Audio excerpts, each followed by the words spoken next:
Hola, en este vídeo vamos a analizar los resultados correspondientes a la práctica del circuito serie RLC alimentado con corriente alterna.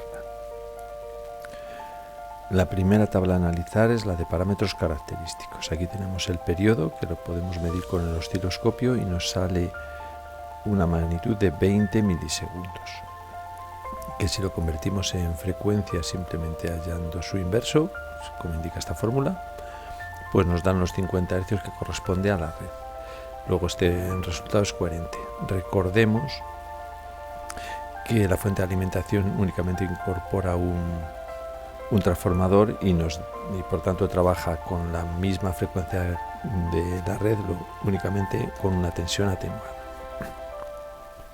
Si este valor lo convertimos en frecuencia angular, con esta expresión de aquí, pues obtenemos los 100 pi con el que hemos trabajado en problemas. Expresada esta magnitud en radianes por segundo. Continuamos con la impedancia. Vamos a ver elemento a elemento. La resistencia tiene una magnitud de 58,5, la habíamos medido con el tester y con el polímetro. Creo que este valor corresponde al valor dado por el polímetro. Lo debemos de hacer así porque el polímetro es el dispositivo que sabemos que está calibrado y por tanto pues nos dará una medida más precisa. Entonces nos estamos fijando solamente en la resistencia.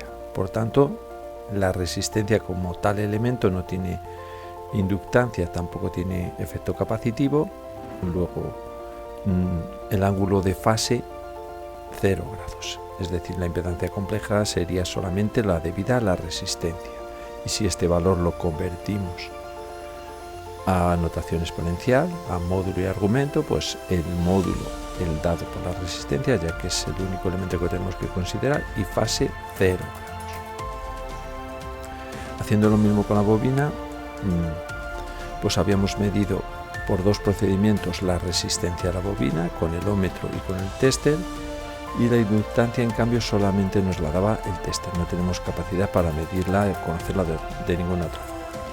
Convirtiendo estas dos magnitudes en impedancia de la bobina por esta expresión de aquí, y ya pasándola a polares nos da una magnitud en módulo de 483,25 ohmios y un ángulo de fase de 85,275 grados. Haciendo lo mismo con el condensador, despreciamos la resistencia de este condensador por la resistencia en serie equivalente porque era realmente muy pequeña. Tampoco tiene inductancia y el único valor que tenemos que considerar es la capacidad del condensador. La llevamos a la fórmula de impedancia y obtenemos estos resultados. Desfase el que corresponde a un condensador de menos 90 grados y 696,98 ohmios de impedancia. Y la impedancia total, ya teniendo en cuenta todas las magnitudes presentes en el circuito, es decir, las dos resistencias que tenemos que considerar juntas ya que están en serie en el circuito y constituyen la parte resistiva, por otro lado la inductancia y por otro lado la capacidad. Entonces, haciéndolo así, llevándolo a esta expresión de impedancia donde la resistencia es la suma de las dos resistencias, obtenemos una impedancia total de 236,74 ohmios y un ángulo de desfase de menos 65,467 grados. Y vamos a continuar con el análisis llevando ahora con el ángulo de desfase.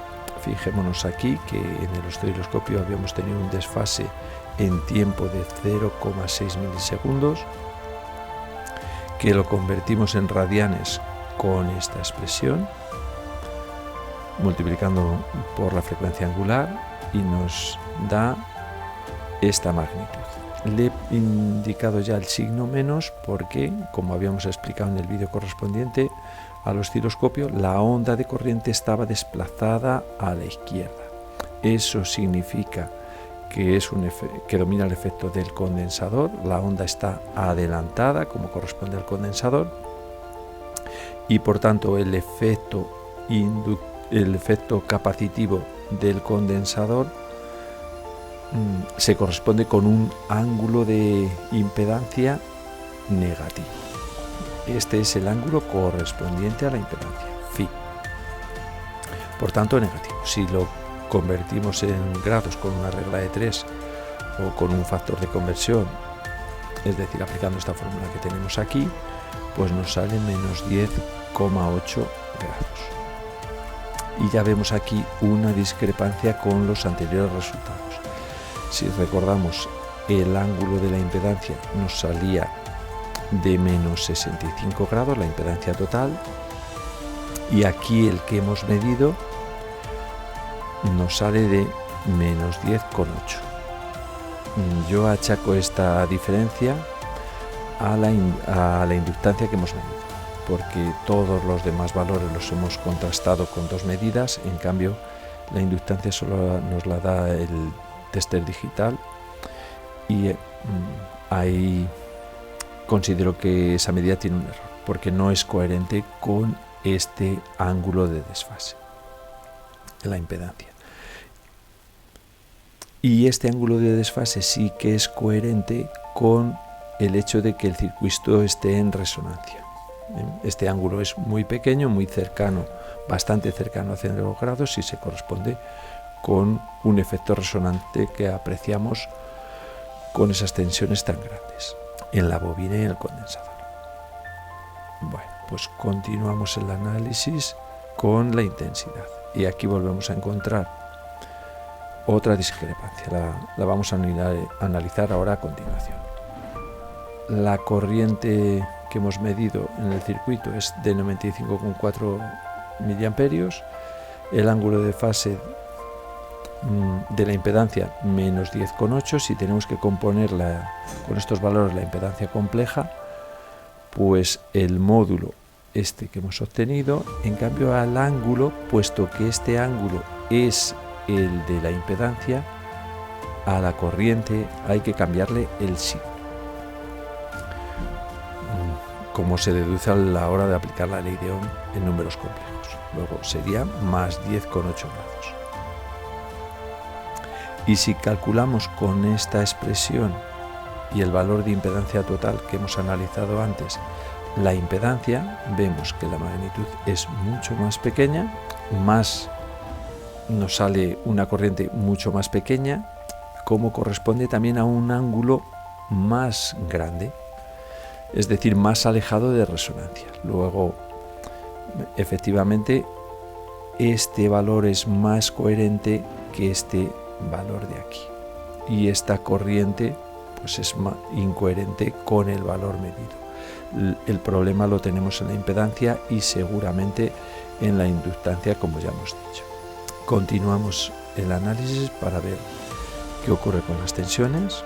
Bueno, pues el módulo de la tensión en la resistencia es 5,65, y a la hora de componer la impedancia compleja, pues lo que tenemos que hacer es añadir el ángulo de fase de la impedancia y tener en cuenta el ángulo de la corriente.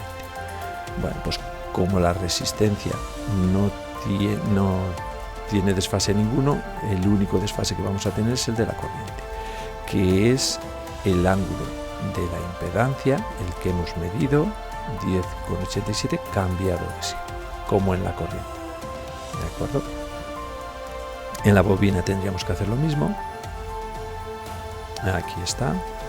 El módulo que hemos medido es 66,8. Ya vemos que es un valor muy grande, muy cercano a la resonancia, luego por tanto coherente con que el desfase de la impedancia total sea de solamente 10,8 grados. Bueno, ¿cómo componemos la tensión compleja? Pues este módulo es el que le corresponde, 66,8, perdón, y el ángulo sería el que hemos calculado en la impedancia de la bobina, unos 85 grados creo recordar que era, y le tenemos que restar el ángulo de la impedancia, que el ángulo de la impedancia que era menos 10,8. Menos con menos más, habría que sumarle esos 10,8 grados, nos daría 96,075. E igual en el condensador. La tensión en el condensador tenía esta magnitud y ese es el módulo que incluimos en la tensión compleja. El ángulo de fase de la tensión hacemos lo mismo que en la bobina. A los menos 90 grados de desfase de la impedancia del condensador, esto de aquí le tenemos que restar el ángulo de fase de la impedancia total. Pero recordemos que era negativo, de 10,8 grados. En definitiva, habría que sumarle a menos 90 grados, que es el ángulo correspondiente al condensador, esos 10,8 grados. Por tanto, 79,2. Y la tensión de alimentación la habíamos medido también. Sabemos que le corresponde un desfase de 0 grados porque es nuestra referencia.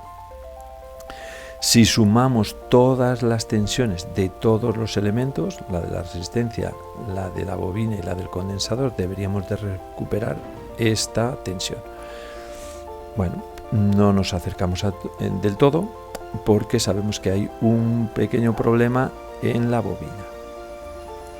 Tenemos elementos en los que consideramos que no hay errores, en el condensador y en la resistencia, en la tensión, en la resistencia, en la tensión del condensador sin errores, pero sí que los habría aquí. Luego, por tanto, no recuperamos totalmente el valor de la tensión de alimentación, pero nos acercamos bastante.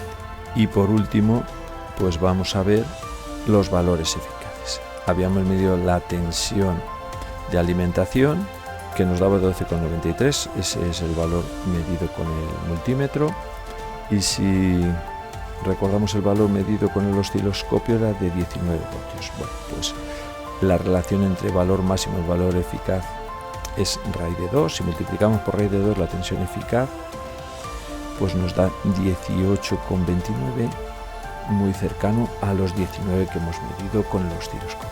Tener en cuenta que las medidas con el osciloscopio llevan una imprecisión, una subjetividad, porque nuestro osciloscopio es analógico y no tenemos capacidad de medir con mayor precisión. Luego ese resultado es muy coherente. La tensión en la resistencia era de 5,65 medido con el multímetro y aproximadamente 8 voltios medido con el osciloscopio.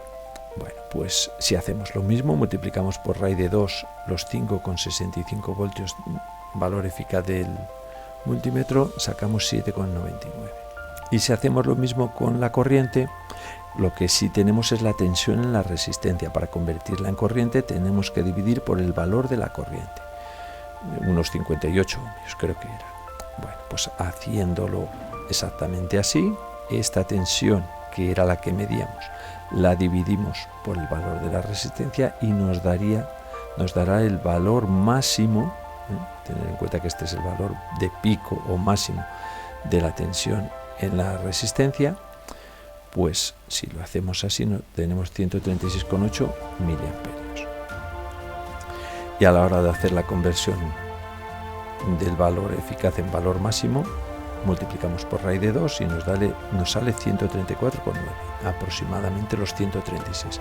Luego estos resultados están saliendo muy coherentes también. Bueno, pues eso es todo. Quizás podamos plantear una práctica en la que midamos la tensión en la bobina con el osciloscopio para tratar de calcular la inductancia de la bobina y comprobar si es este valor o hay algún error. Bueno, pues eso es todo. Muchas gracias.